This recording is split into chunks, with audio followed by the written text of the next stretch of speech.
Hi friends, welcome to the Brainwave Chess Club in the series of Attacking the King. Today we are coming back to my favorite theme, that's attacking the king when king is trapped in center.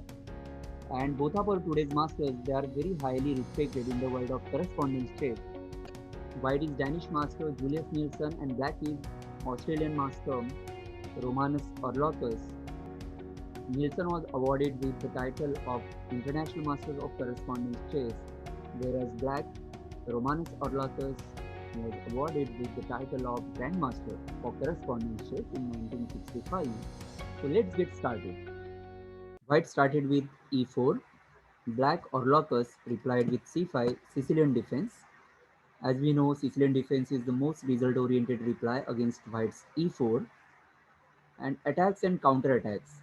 This is going to be the main feature of any Sicilian defense. So let's see what happened next. White played knight f3, black went with a6, d4, c into d4, knight takes d4.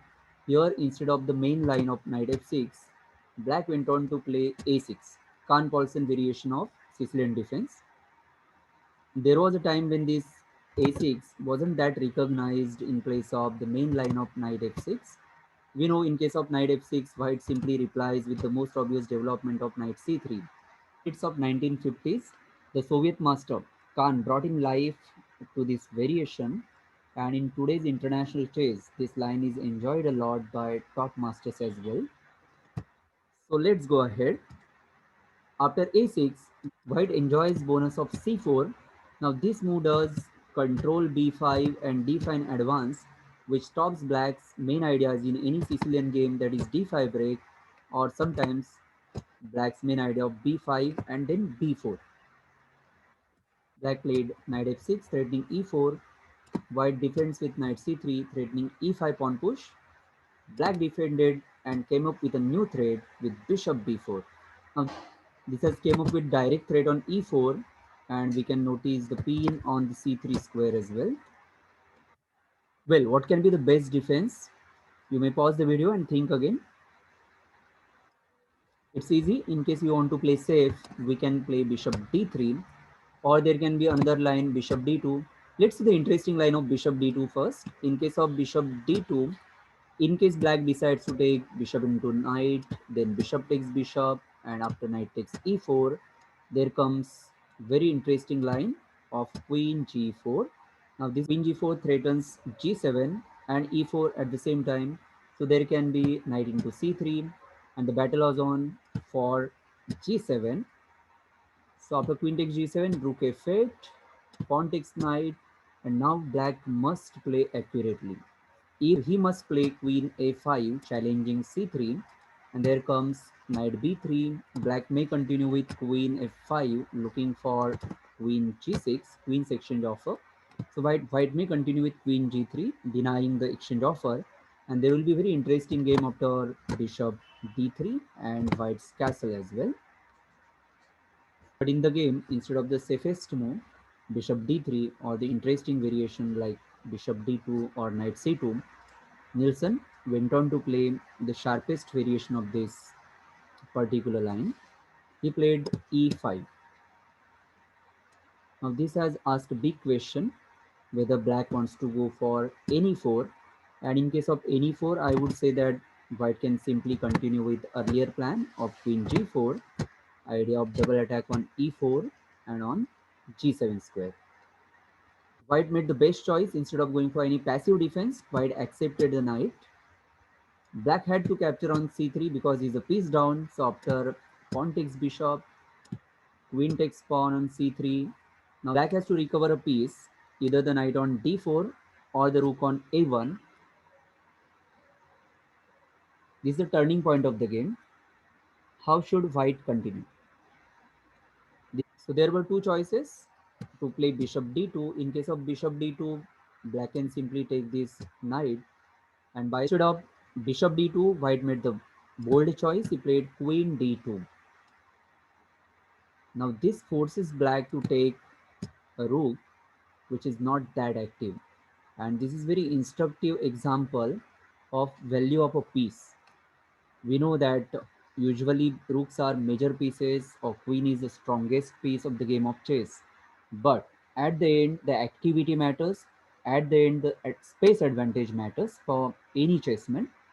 And in short, the value of any chessman depends on its position and not on its exchange value. We can say that the value of this rook on a1 is lesser than the knight centralized knight on d4 and very active bishop on c1. Right, go on. Should he capture pawn into pawn, or we should go for a special plan? And especially because of the black's queen, which is quite misplaced, is there any possibility of trapping the queen? And can we focus on attacking the king when king is trapped in center? So right now there are two good points in favor of white, that is the king and the queen, which can be trapped as well. White played bishop e2. Let's see what if black takes the pawn. White may castle.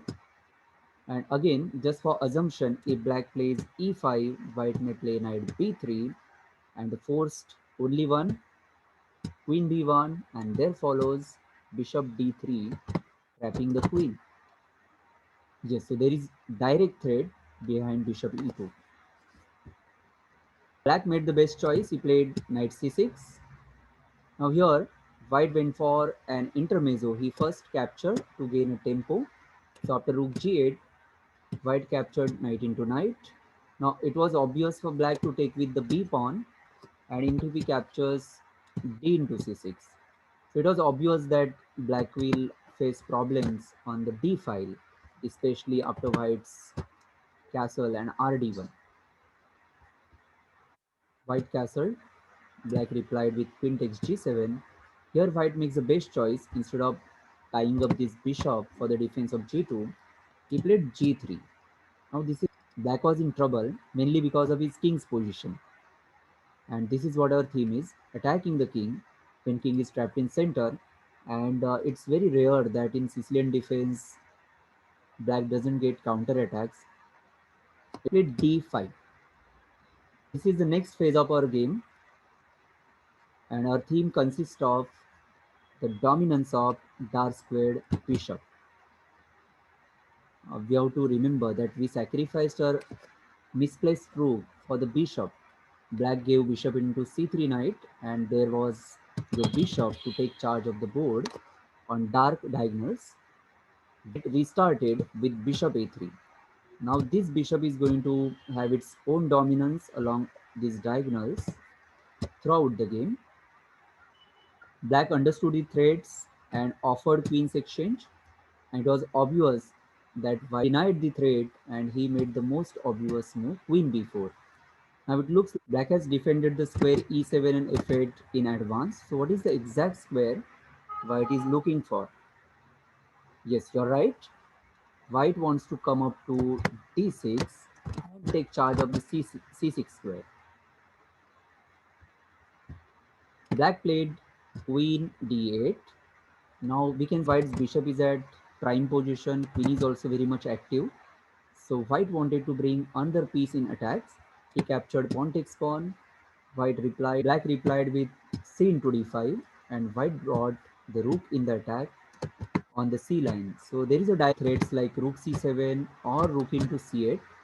Let's see what if in case black recaptures with e into d5, white can put pressure on e file with re1. In case of bishop e6, there comes bishop h5 threatening e6, rook into e6. In case of queen d7, you may follow up with simple ideas like queen h4, and the next threat can be queen f6, winning e6 by all means. Let's go to the actual game. After rook c1, was it possible to play ra7?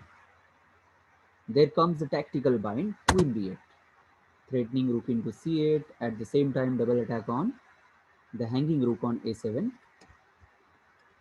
a5, challenging the queen. Now it is very important to move queen to a prime square from where queen can lead the attacks.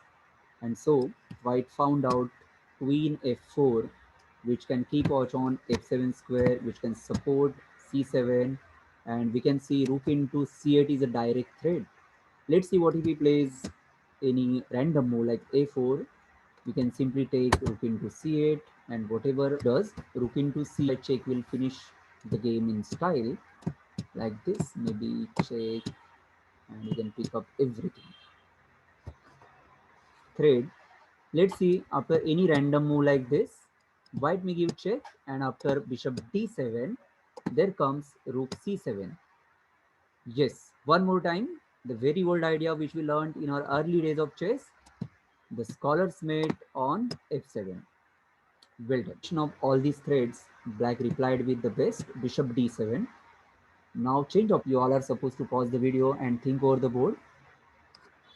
You all are right, the bishop is not yet used for attack. White made a change of plan in broad, bishop h5. Now there is a scholar's mate which we learned in the early days of our chess. Here black may defend with rook g6, white may capture, recapture, and white can finish the game in style either with queen d6 or with queen h6. Enjoy the dominance of the dark square bishop on a3. Black played rook g7. White made another change of plan. He plays now queen d6. This is a square white looked for when he played queen b4.